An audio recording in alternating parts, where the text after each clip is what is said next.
we'll talk later, but I'm actually getting a bit depressed with what's happening out there at the moment, and it's not really jollity really. Now literally just before I came out here, I'm sure you got the same alert on your phone as I did, and it was news about, let me just get his name right, apologies Nick. Yeah, just call him the Southport scumbag. The Southport scumbag. He's called Axel Rudder Cabana.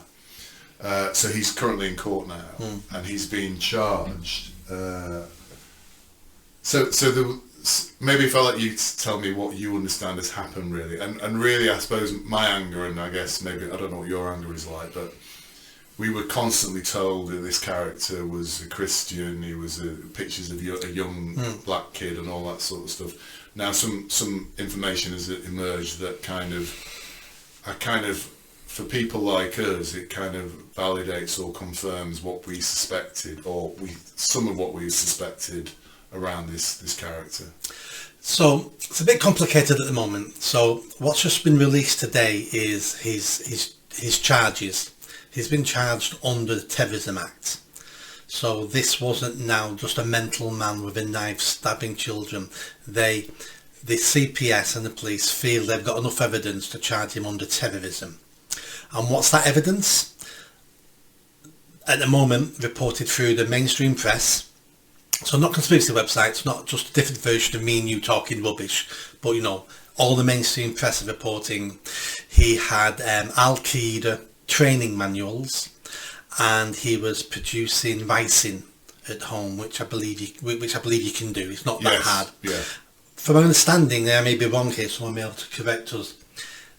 All you need is wheat. It's growing something on wheat, and if you take that off it, that then can turn into ricin. Is it like a fungus or something? It's something that's my understanding. Yeah. I could be completely wrong on this. I could be thinking of something else. And ricin is a highly poisonous substance. Terrorists use it for attacks and stuff like that. So he was developing that, and had an Al-Qaeda training manual.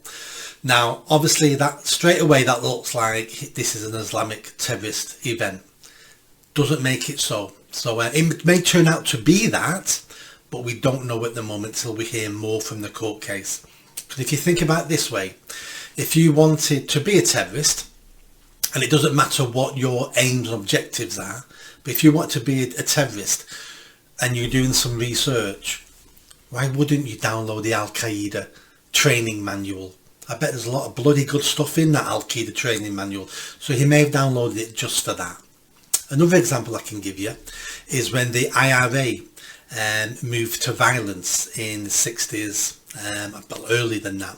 When they moved to violence, they based their campaign on the suffragettes campaign. Right. Doesn't mean the IRA were feminists. Yeah. They just based their campaign on the campaign run by violent far left female lunatics. Yeah. So we don't know what this guy has done yet, as in, is he Islamist, is he not? But this will be coming out throughout the court case. Yeah. We heard rumours that he went to a local mosque. We heard all these things. We don't know if any of that's true, but we will find out once this court case starts. And if it turns out to be that, if it turns out that he is an Islamist, and the police and the CPS government knew this from the very beginning, which they would have done within a few days, they would have done, then the way they've treated this case, the way they've gaslighted us, the way they've lied to us, the way they've mistreated us and controlled us, not only is it disgusting, there has to be consequences to that. And insulted us, basically. I mean, you know, basically calling us racist, the guy is, this isn't a terrorist attack, you know, the newspapers, this information must have been available relatively quickly by the... It is, but you've got, reporting things, you've got to be careful, because in this country, we want people to have a fair trial, and we don't want to prejudice the case, even though at the moment we all think he's guilty of killing those 3 girls, but until it gets to a court of law, his defence might be, it wasn't me. It was my twin brother. I was actually in France on a course, and I'm on film, And so we don't know what his defence is yet, so we need to make sure we don't prejudice his defence. Well, I kind of accept that if we didn't see all the people who are involved in the post-Southport riots, their names bandied around, Yep. their names made free to the public, certain people's, I think in certain cases, people's addresses. Home Office saying on Twitter, all these people Yeah. will be going to jail because they're guilty. Yeah. How do they know that it's not been to Correct. court yet? So Yeah. they were prejudged. Yeah. So it's a fair point you're making, and I agree. I think in a fair system, we shouldn't have that information. However, we know what I call now the political prisoners, or we call the political prisoners, were not treated that way. Their names was in some cases somebody's address I think was published before he'd even gone to trial, basically. Yeah, but two wrongs don't make a right. No, so I want everyone treated equally, fairly Yeah. in our criminal justice system. Yeah, but the hypocrisy, you're right. And I think they wouldn't have charged him as a terrorist if they didn't have more evidence behind that, rather than just an Al-Qaeda manual and some ricin. I mean, if you're producing ricin, you're looking to carry out a terrorist attack anyway. There were rumours about the fact he was seen in a local mosque or involved in the local mosque.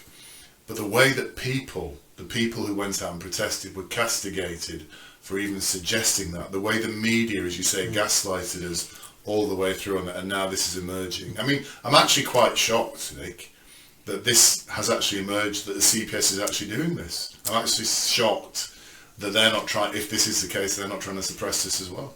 Well, there's probably a good case to be made. That's why it's taken so long. If they've charged this man with terrorism, it's because what you just said. It's because it's a slam dunk. Because the government don't want this result. The government don't want him to be treated as a terrorist, because that then negates everything they were saying about the far right, white racists. Turns out they were all right in the first place, so they don't want this. But because there must be that much evidence that they've had to go, we're not losing our jobs over this, so let's not pervert the course of justice. I'm not losing my job over this. This just has to go that way, because if it was on a knife's edge, the knife's edge would make sure, don't charge him with terrorism. So you think it's pretty solid? It has to be solid for them to go down this path. And the fact that has already been released within the first day of the trial, or whatever it might be. Well, the reason why this has been released, because he was due in court a couple of days ago, and for some reason they delayed his case, and everyone was going, why are you delaying this? He's killed 3 girls. Why are you delaying the case? Why? So I reckon that's why this has all come out now from the CPS, as in it's more serious, and that's why we need more time. And I think I see. Right. Yeah. And if this progresses as the way you and I think it is going to progress, what are the ramifications of that for everybody? Not just him, but for the people who've been arrested, for the government, for people like you and me, for our viewers. What will happen? The government really want this to go away. Sorry. You messing with the chair? Have I not set the chair right? Sorry. I might have to lean back and relax. This isn't how the government wanted it to go. So how will the people feel once this gets to court and we start finding out all the truth? People will be angry again. They'll be angry again because suddenly they were proven right. This is why we're on the streets. This is why some idiots turn violent, because we're sick of Islamic terrorists. We're not sick of Muslims per se. We're sick of Islamic terrorists killing us. I wrote an article, I think it's in my book actually.